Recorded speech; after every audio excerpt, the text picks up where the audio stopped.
محرم الحرام کے حوالے سے جو خاص عبادت ہے وہ کیا ہے؟ روزے کی. اس کی کیا فضیلت ہے آپ کو معلوم ہے؟ عن ابی ہریرہ رضی اللہ عنہ قال قال رسول اللہ صلی اللہ علیہ وسلم افضل الصیام بعد رمضان شہر اللہ المحرم وافضل الصلاة بعد الفریضۃ صلاۃ اللیل. حضرت ابو ہریرہ سے روایت ہے کہ رسول اللہ صلی اللہ علیہ وسلم نے فرمایا رمضان کے بعد افضل روزے شہر اللہ المحرم کے ہیں، اور فرض نماز کے بعد افضل نماز رات کی نماز ہے. یعنی جس طرح فرض نمازوں کے بعد سب سے افضل نماز تہجد کی نماز ہے، اسی طرح رمضان کے بعد افضل ترین روزہ محرم کا روزہ ہے. عن ابی ہریرہ قال جاء رجل الى النبي صلی اللہ علیہ وسلم فقال ای صیام افضل بعد شہر رمضان قال شہر اللہ الذی تدعونہ المحرم. ابو ہریرہ سے روایت ہے کہ ایک آدمی نے نبی صلی اللہ علیہ وسلم کی خدمت میں حاضر ہو کر کہا ماہ رمضان کے بعد کون سے روزے افضل ہیں؟ آپ نے فرمایا اللہ کے اس مہینے کے جسے تم لوگ محرم کہتے ہو.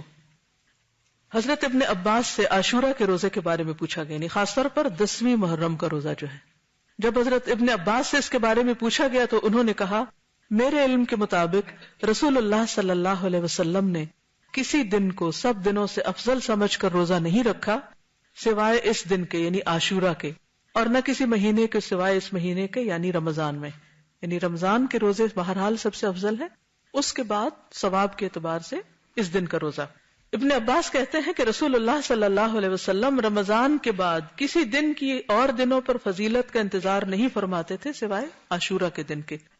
اور یہ بھی آپ کو معلوم ہے نا کہ رمضان کے روزے فرض ہونے سے پہلے محرم کے روزے ہوتے تھے. یہ بھی یاد رکھیے کہ یہود بھی محرم میں روزے رکھتے تھے، اور خصوصاً 10 محرم کا روزہ. اور اسی طرح دور جاہلیت میں قریش بھی محرم کو روزہ رکھا کرتے تھے. اور عاشورہ کا روزہ اتنا اہم ہے، یعنی 10ویں محرم کا، اور اس کا تعلق بھی واقع کربلا سے نہیں ہے، یہ اس سے پہلے کا روزہ ہے کہ بچوں کو بھی روزہ رکھواتے تھے.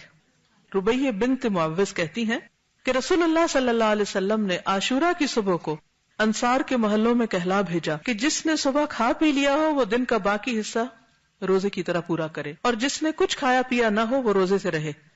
وہ کہتی ہیں کہ پھر بعد میں بھی اس دن روزہ رکھتے اور اپنے بچوں کو بھی رکھواتے.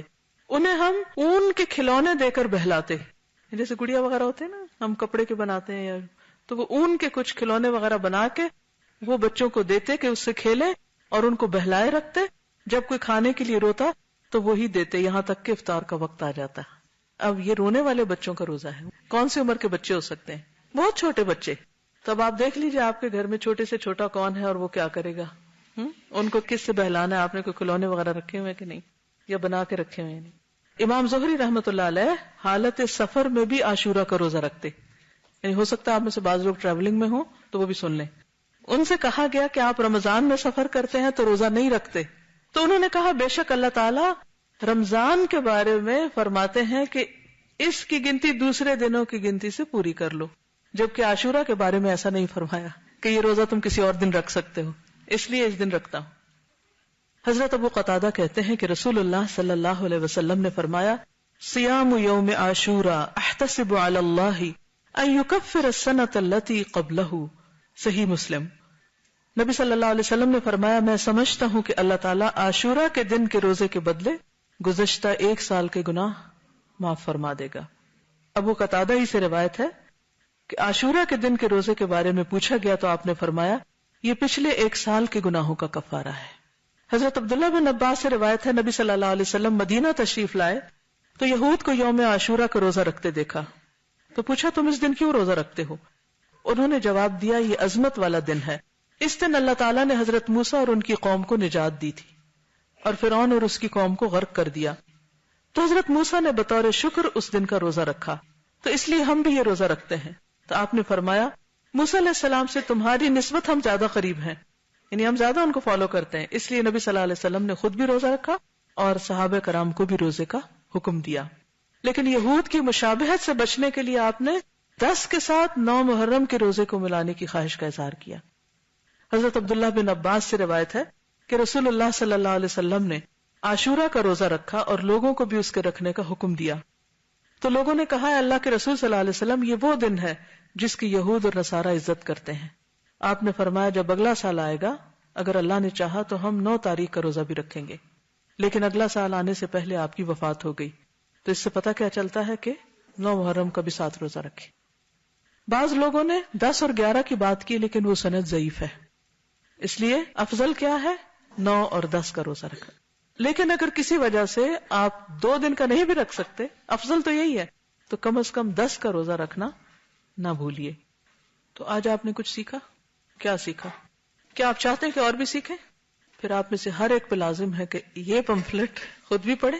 جو میں نے باتیں کی اس میں سے بہت سی باتیں اس میں مختصراً ٹو دا پوائنٹ لکھی گئی ہیں، اور اس پمفلٹ کو کسی نہ کسی کو دیں اور پڑھ کر سنائیں اور اس تک پہنچائیں. یہ منیمم ہے. 7 بھی کر سکتے ہیں، 10 بھی کر سکتے ہیں، اور اس سے آگے جتنے چاہیں بڑھا لیں. ٹھیک ہے. اسی طرح اس ٹاپک پر کیسٹ بھی ہیں.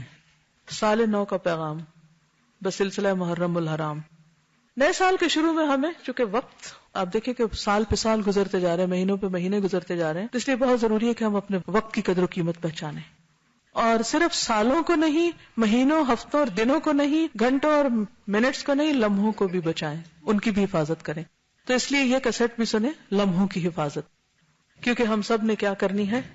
ہجرت. کس سے؟ اپنی بری عادتوں سے، گناہوں سے، سستی سے اور دنیا کی محبت سے. صرف جسمانی ہجرت نہیں، مائگریشن آف ہارٹ بھی ضروری ہے. ٹھیک ہے. دل بدلے گا تو زندگی بدلے گی.